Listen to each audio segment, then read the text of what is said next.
Right now, gold is crashing, and most investors are completely confused because this is not supposed to happen. Gold is the ultimate safe haven asset. When there's war, when oil spikes, when uncertainty rises, gold is supposed to go up, but instead, it's falling hard.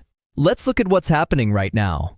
As of today, gold is trading around $4,650 per ounce, and it just dropped nearly $90 in a single session, almost 2% down in one day alone. And it doesn't stop there.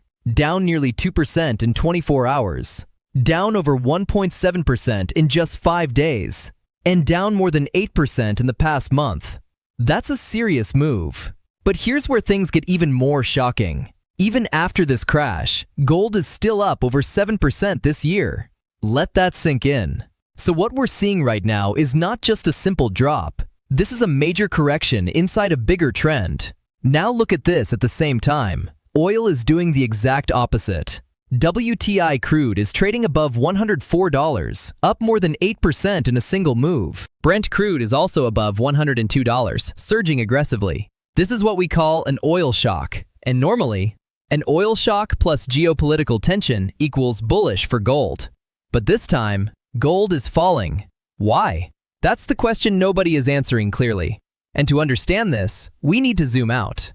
Because what just happened in gold over the past few months is massive. In 2025, gold had one of its strongest rallies in history.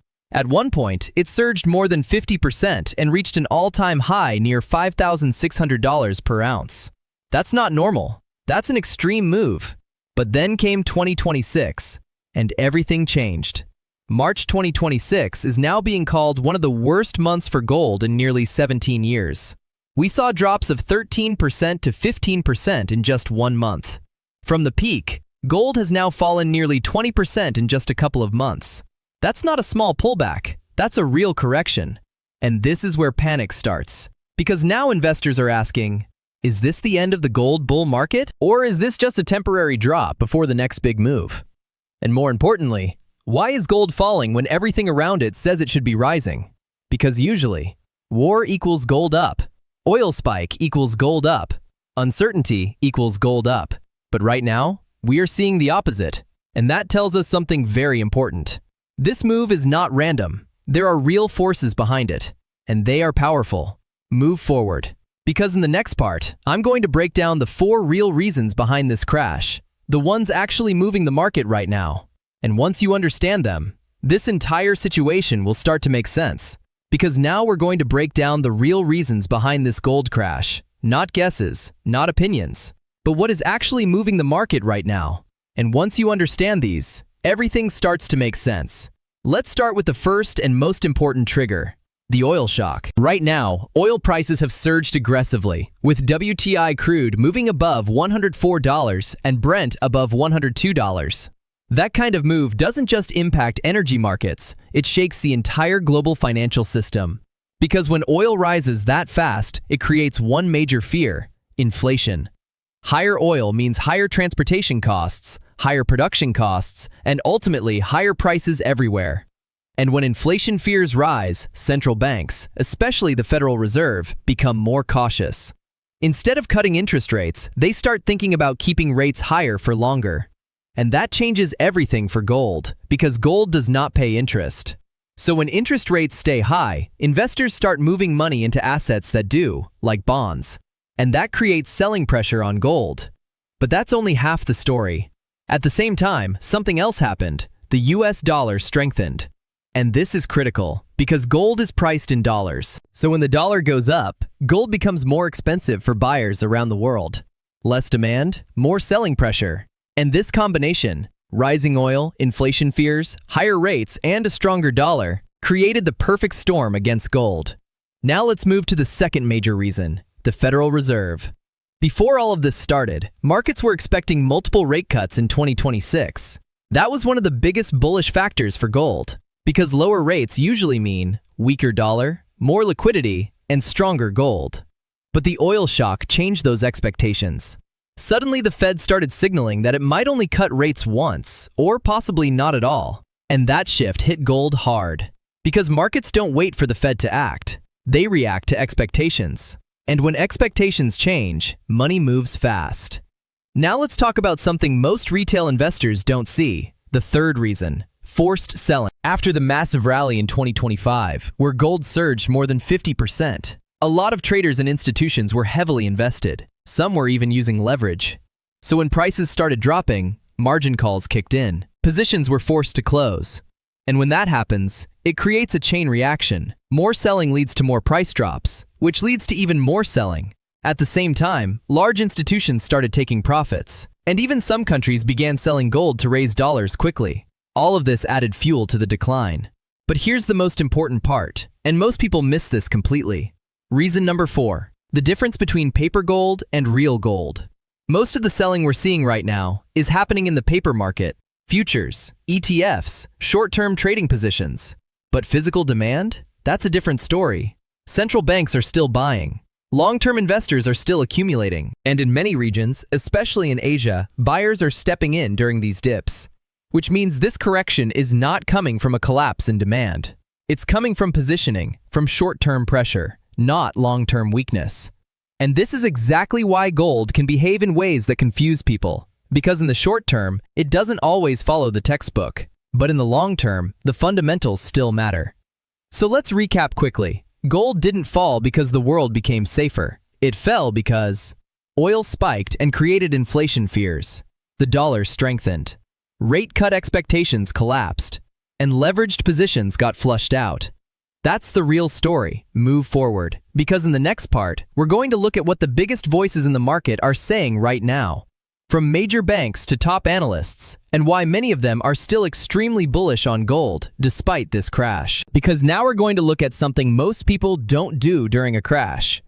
What are the big players and experts actually saying right now? Because this is where things get really interesting.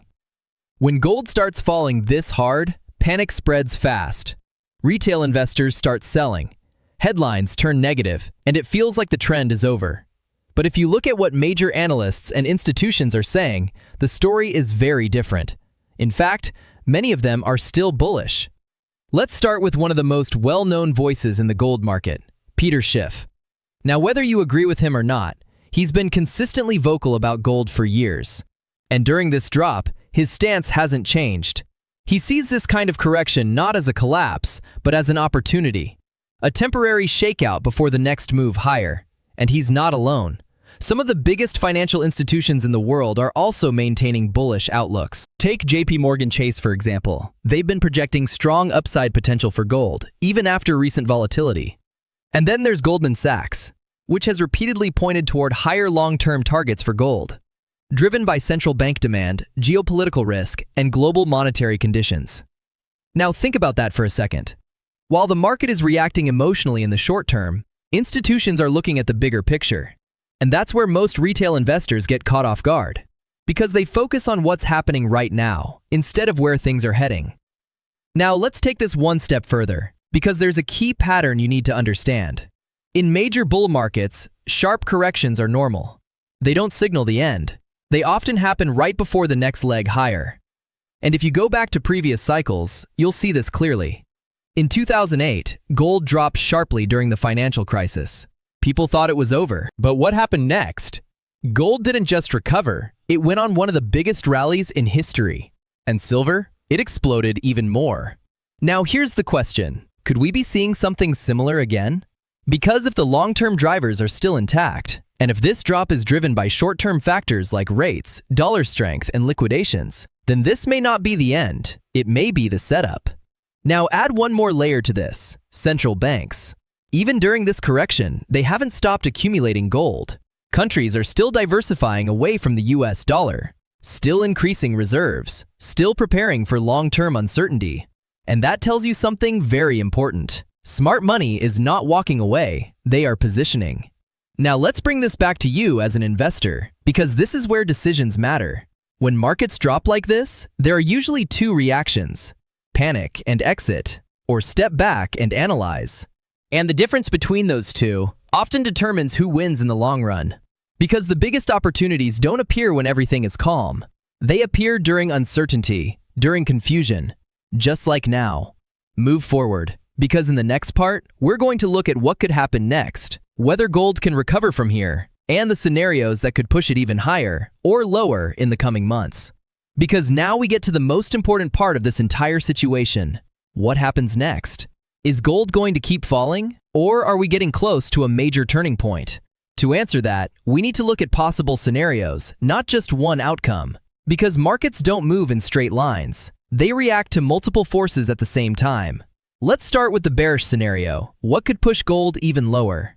Right now, the biggest risk for gold is still the same: higher interest rates, stronger US dollar, persistent inflation fears. If oil prices stay elevated, if inflation remains sticky, and if the Federal Reserve continues signaling higher for longer, then gold could face more pressure. Because in that environment, money continues flowing into bonds and dollar-based assets, and that means gold may struggle in the short term. We could even see another leg down, especially if markets get another shock, like stronger economic data or a surprise policy move. But now let's look at the other side, the bullish scenario. And this is where things start to shift quickly, because all the forces that pushed gold down can reverse fast. Think about this: if oil prices stabilize or drop, inflation fears ease. If inflation cools, the Federal Reserve gets room to cut rates again. And when rate cut expectations return, gold usually responds very quickly. At the same time, if the US dollar weakens, even slightly, that alone can act as a strong tailwind for gold.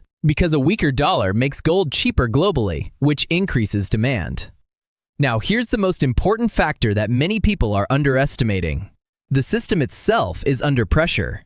We're seeing high global debt, stress in bond markets, central banks quietly increasing liquidity. And this is critical, because if financial conditions tighten too much, central banks will step in. They always do. And when they do, they inject liquidity into the system, and historically, that's when gold performs best. Now let's bring all of this together into one simple idea. Gold is being pulled in two directions right now: short-term pressure and long-term support. Short-term equals rates, dollar, oil shock. Long-term equals debt, currency weakness, central bank demand. And this creates volatility, confusion, uncertainty, but also opportunity. Now here's something you need to understand clearly. Markets often make their biggest moves right after periods like this, when sentiment is mixed, when investors are unsure, and when positioning gets reset. And that's exactly what we're seeing right now: a reset, a shakeout, not necessarily a collapse.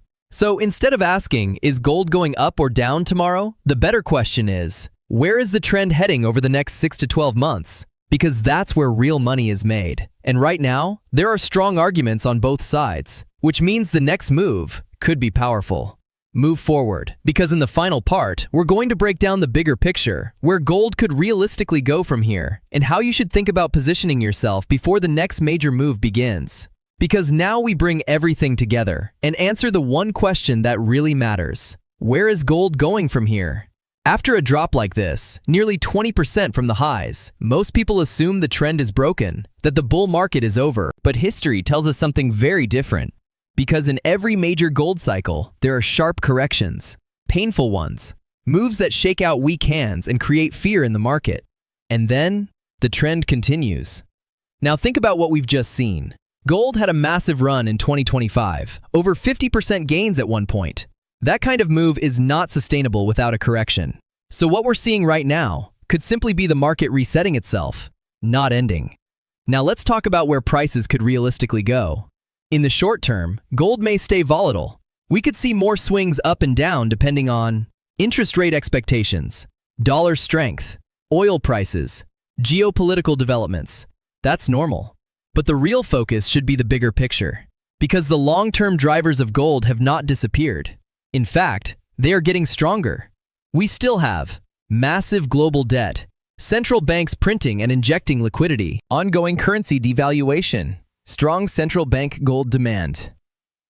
And these are not short-term factors, these are structural. Now here's the key idea. If those conditions continue, gold doesn't just recover, it moves higher, and potentially much higher than previous highs. Because every cycle in gold has done the same thing. It breaks past the old peak and establishes a new range.